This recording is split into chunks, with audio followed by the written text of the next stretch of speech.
एक बच्ची रोड से एक बीमार पपी को घर ले आती है और उसके पापा उसे बोलते हैं, बीमार पपी को घर लाने की क्या जरूरत थी। मेरी बेटी होने के नाते तुम्हारा फर्ज बनता है कि तुम उन लोगों से ऊपर उठो जो तुम्हारी बराबरी पर है, और उसके लिए तुम्हें कमजोरों से दूरी बनानी होगी। कामयाबी के लिए जो जरूरी है वही करो। तभी हम देखते हैं शिजुका अकेली बैठकर अपना बचपन याद कर रही थी और सब पार्टी कर रहे होते हैं और अकीरा सबको ड्रिंक सर्व कर रहा होता है। और दूसरी ओर हम चीफ को देखते हैं जो शिजुका के साथ बदतमीजी कर रहा होता है और शिजुका को बियर देता है जिसे वो पी लेती है और फिर अपना बचपन याद करते हुए कहती है, कामयाबी ज़रूरी है, जीतना ज़रूरी है। जब मैं बोल भी नहीं पाती थी मेरे डैड ये बताते रहते थे कि मुझे क्या करना है। अपनी जवानी में मेरे डैड अमेरिका गए और जल्द ही उन्होंने अपनी बड़ी कंपनी बना ली। उन्होंने लेमन कंपनी का बिजनेस खत्म कर दिया और चालाक और कोल्ड ब्लडेड फाइनेंसर बन गए, जिससे अमेरिकन्स भी डरते थे। और उनकी बेटी होने के नाते हमेशा मुझसे भी परफेक्शन की उम्मीद की जाती थी। शिजुका ने उस पपी को छुपा के रखा हुआ था और उसका नाम रो रख देती है।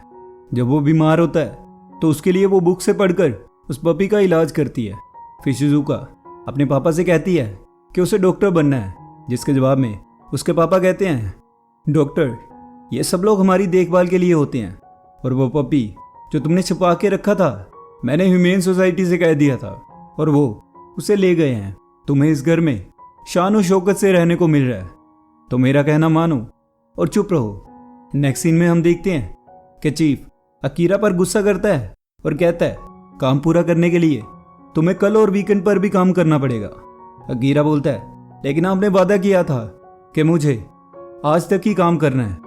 चीफ बोलता है, तुम्हें अंदाजा भी है कि तुमने मेरा कितना नुकसान किया है। तुम पूरी जिंदगी यहाँ काम करते रहो तो भी काफी नहीं होगा।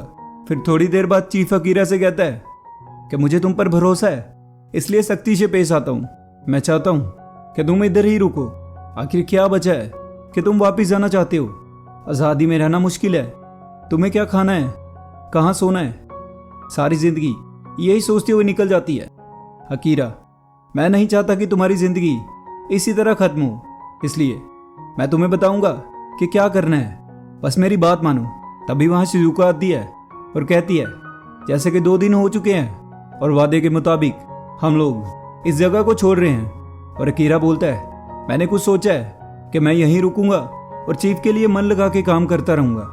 कैंचो बोलता है कि अकीरा तुम्हें क्या हो गया है? तभी चीफ बोलता है, साफ साफ पता चल रहा है कि अकीरा को यहाँ का काम बहुत पसंद आया है। शिजुका बोलती है, अगर ऐसा ही है तो ठीक है, हम दोनों इसके बिना ही यहाँ से चले जाएंगे, और वहां से जाने लगती है। कैंचो बोलता है, रुक जाओ, हम ऐसे नहीं जा सकते।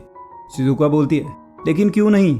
उसी ने कहा है कि वो रुकना चाहता है। अकीरा बोलता है, मुझे चीफ के एहसानों का बदला चुकाना है। ऐसा करने के लिए जरूरी है कि मैं यहाँ पर काम करता रहूं। शिजुका बोलती है, बकवास बंद करो अकीरा, क्योंकि ऐसा लग रहा है कि हम दोबारा नहीं मिल पाएंगे। ये आदमी जो तुम्हें पूरी तरह काम में लगाना चाहता है, क्या तुम जानते हो ये असली में क्या चाहता है? ये बस तुम पर हुक्म चलाना चाहता है और चाहता है कि तुम वो करो जो ये कहे। तुम्हारी सोच जो सिर्फ तुम्हारी है, कुछ भी पसंद करने की और कुछ भी चुनने की आज़ादी, ये सब छीन लेना चाहता है। इसका अपना तो सम्मान है नहीं और ना ये संतुष्ट होगा। यह सिर्फ इतना ही कर सकता है कि दूसरों को इतना दबा कर रखे कि यह खुद को बड़ा महसूस कर सके। आज तक मैं ऐसी ही थी जैसे तुम हो अकीरा, लेकिन जिसने मेरी आंखें खोल दी वो इंसान तुम हो। इस वक्त जो हालात चल रहे हैं उन्हें देखकर कोई नहीं बता सकता कि क्या करना है और क्या नहीं, लेकिन फिर भी कम से कम इस वक्त तो मैं दूर चली जाना चाहती हूँ इस गंदे इंसान से। तो अब बताओ अकीरा, क्या करना चाहते हो? तुम कोई मशीन या ज़ोंबी तो नहीं हो ना? अभी तक तुम एक इंसान ही हो। दिल से सोचकर बताओ कि तुम क्या चाहते हो।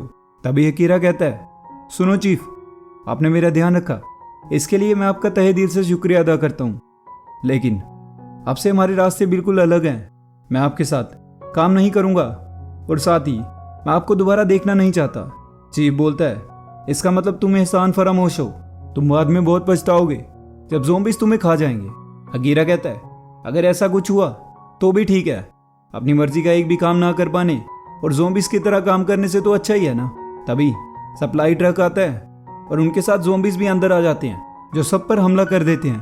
तभी हम देखते हैं सब लोग भाग रहे होते हैं और ज़ॉम्बीज चीफ को घेर लेते हैं। तभी अकीरा आता है और उन्हें बचा लेता है। साथ ही अकीरा सभी ज़ॉम्बीज को मार के वहाँ के लोगों की जान बचा लेता है। सब लोग अकीरा की बहुत तारीफ करते हैं और चीफ को भी अब लीडर मानना बंद कर देते हैं और आज़ादी से रहते हैं। और अकीरा, केंचो और शिजुका भी वहाँ से गांव के लिए निकल जाते हैं। और इसी के साथ हमारा ये एपिसोड खत्म हो जाता है। तो गाइस, अगर ये वीडियो आपको अच्छी लगी तो लाइक कर देना और चैनल पे नए हो तो सब्सक्राइब कर देना गाइस। Bye bye.